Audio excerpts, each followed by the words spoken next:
బుజ్జినేస్తాలు మన జీవితంలో కొన్నిసార్లు ఇలా జరుగుతుంది. తప్పు చేసిన వాడు తప్పించుకుంటాడు, కానీ అమాయకుడికి శిక్ష పడుతుంది. ఇలా ఎందుకు జరుగుతుందో తెలుసుకోవాలంటే ఈ రోజు కథను పూర్తిగా వినాలి. ఒకప్పుడు ఒక రాజు ఉండేవాడు. ఆ రాజు చాలా విలాసవంతమైన రాజభవనంలో నివసించేవాడు. ఆయన పడుకునే గది ఎంతో అందంగా అలంకరించబడింది. ఆ మంచంపై ఒక తెల్లని పట్టు దుప్పటి ఉండేది. ఆ దుప్పటి మడతల మధ్యలో మంద విసర్పిణి అనే చిన్న తెల్లని ఈగ ఉండేది. ఆమె చాలా తెలివైనది. ప్రతి రాత్రి రాజు గాఢంగా నిద్రపోయిన తర్వాత మాత్రమే ఆమె కొద్దిగా రాజు రక్తాన్ని తాగేది. అలా మంద విసర్పిణి చాలా సంతోషంగా జీవించేది. ఒక రోజు అగ్నిముఖుడు అనే ఒక పురుగు నెమ్మదిగా రాజు గదిలోకి వచ్చాడు. మంద విసర్పిణి అతన్ని చూసి భయపడింది. అగ్నిముఖుడా, నువ్విక్కడ ఏమి చేస్తున్నావు? వెంటనే బయటికి వెళ్ళిపో అని అంది. అప్పుడు అగ్నిముఖుడు ఇలా అన్నాడు, అమ్మా, అతిథిని ఇలా మాట్లాడకూడదు. ఎవరైనా మన ఇంటికి వస్తే స్వాగతం, రండి, కూర్చోండి అని చెప్పాలి. నేను చాలా రకాల రక్తం తాగాను, కానీ రాజు రక్తం మాత్రం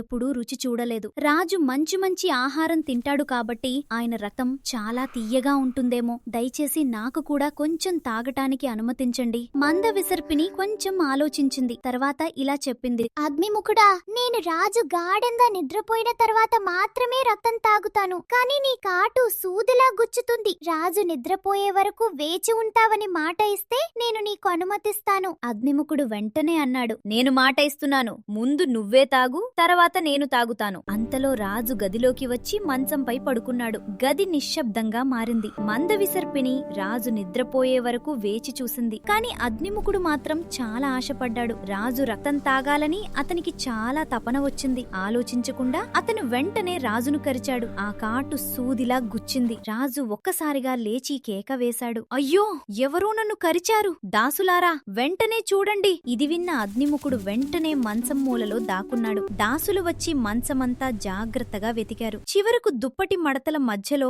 మంద విసర్పిని ఈగ కనిపించింది. అదే కరిచిందని అనుకుని వాళ్ళు ఆమెను వెంటనే చంపేశారు. అసలు తప్పు చేసిన అగ్నిముఖుడు మాత్రం దాక్కుని తప్పించుకున్నాడు. అలా తప్పు చేసిన పురుగు తప్పించుకుంది, కాని అమాయకమైన ఈగ ప్రాణం కోల్పోయింది. ఈ కథ యొక్క నీతి, తెలియని వ్యక్తులను నమ్మకూడదు. చెడు స్నేహం మంచివారికి కూడా ప్రమాదం తెస్తుంది.